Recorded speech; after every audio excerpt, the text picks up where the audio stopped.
Look at this sumo match. Spiritual harmony, right? Think again. The kanji right in the middle hides a dark, chilling secret. It's not about respect. It's about premeditated murder. Welcome to the true crime of kanji.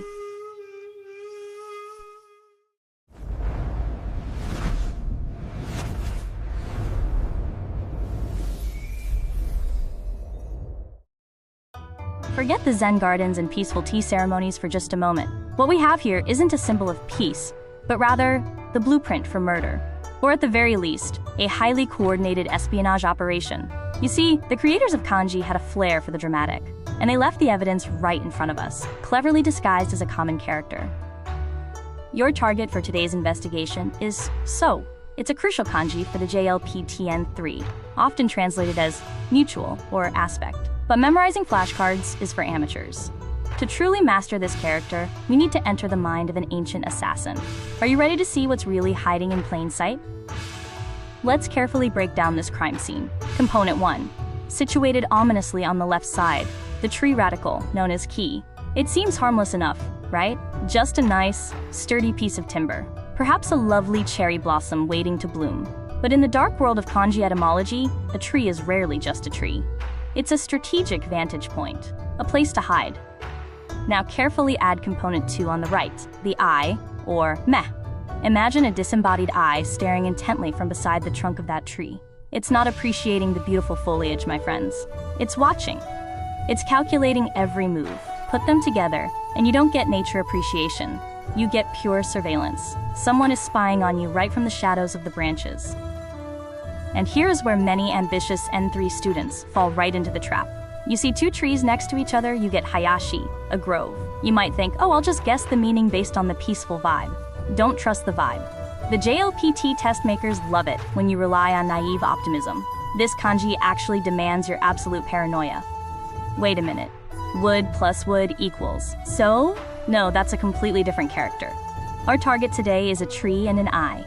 But historical texts suggest there might have been a massive mix-up along the way. Some ancient scholars probably had one too many cups of sake and started swapping components around. Let's dig deeper and uncover the real, untampered story. Welcome to the ancient mulberry glitch. In some of the earliest oracle bone scripts, this character didn't just depict any random tree. It was specifically a mulberry tree. And why a mulberry tree? Because it was sacred, deeply connected to secretive rituals involving the spirit world. We're moving from espionage straight into the supernatural, folks. You better buckle up. It's time to shatter that peaceful illusion once and for all. The concept of mutual didn't come from people holding hands and singing kumbaya around a campfire. It came from the sheer tension of two opposing forces locking eyes, a predator and its prey. Two samurai sizing each other up before drawing their blades. That intense, unbroken gaze. That is so.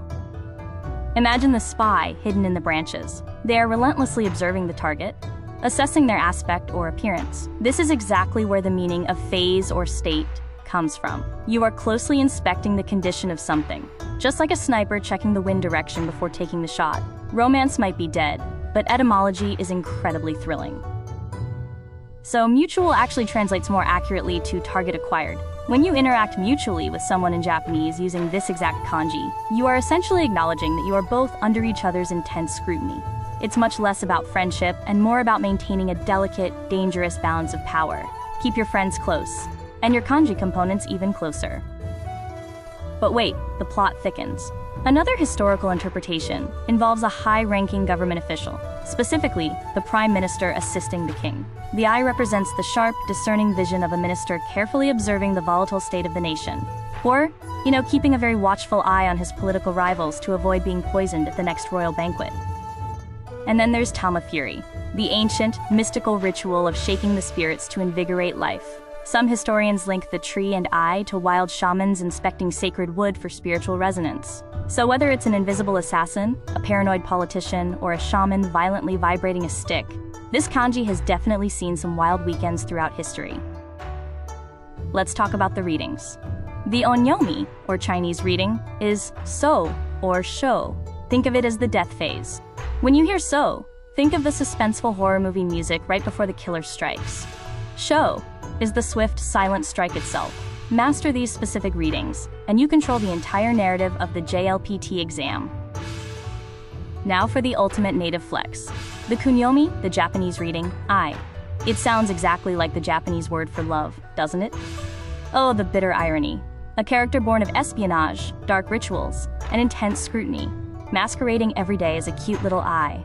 Drop this forbidden knowledge at your next language exchange, and watch the entire room fall dead silent. It is finally time to deploy this cursed knowledge into the real world. We aren't just learning isolated, meaningless symbols. We are assembling a dangerous arsenal of vocabulary. Let's look at some highly common N3 words that utilize our target character. Prepare yourselves to see them in a completely new and slightly terrifying light from now on. Vocabulary target number 1. Taie, aite. Translated simply in textbooks as partner or opponent. Literally, it means the mutual hand. It's the very person you are currently facing off against. Whether it's an intense tennis match, a cutthroat business negotiation, or a sword fight to the bitter death, they are your ate. Never, ever turn your back on your ate. Target number 2, shusho, meaning prime minister. The quote, chief observer, and sohdan, meaning consultation. Literally, to mutually talk. But now you know the dark truth. A sodan isn't just a friendly little chat over coffee. It's a highly tactical exchange of critical information under mutual surveillance. I suggest you choose your words very carefully during your next sohdan. Let's review our master mnemonic one last time.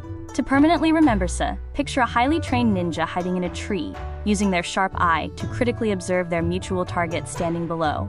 They're studying every aspect of the enemy. Tree plus eye equals intense, mutual observation. The perfect crime, forever etched into your N3 vocabulary. Congratulations, detective. You have successfully unmasked the true sinister nature of So. You survived the espionage, the dark history, and the deceptive JLPT trap. You didn't just passively memorize a kanji, you lived its dangerous history. If you enjoyed this linguistic deep dive, hit that subscribe button before the ancient scholars find out exactly what we've revealed here today.